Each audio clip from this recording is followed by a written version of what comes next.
Hello, tonight we're working on problems 1 through 3. So remember, first we want to draw that little chart that we had. So now that we have this chart, well, we're going to look at what happens when cosine is at 0, or cosine of theta is 0. So that means that we will start at 1. At pi over 2, we're going to be at 0. At pi, we'll be at negative 1.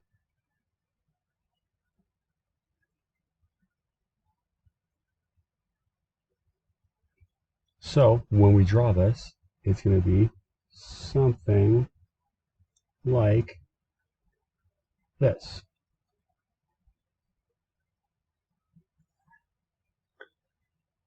And for sine, we're going to start out at 0. Go up to 1, down to 0, down to negative 1, 0, and we just follow that pattern.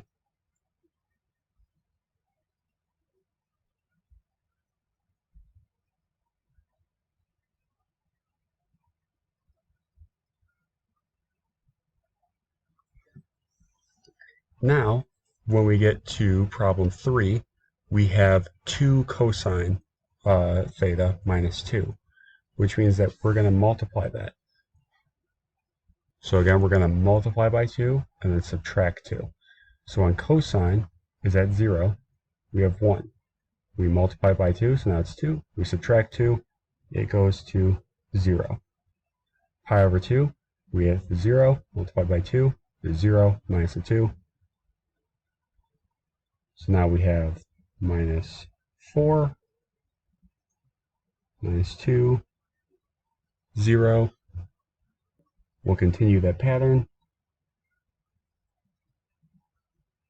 So when we draw this, it's going to look something like this. And just remember the way that your arrows are going to be going for these. So that is tonight's homework. If you have any questions on this, please reach out. Otherwise, have a good night, and we will see you in class tomorrow.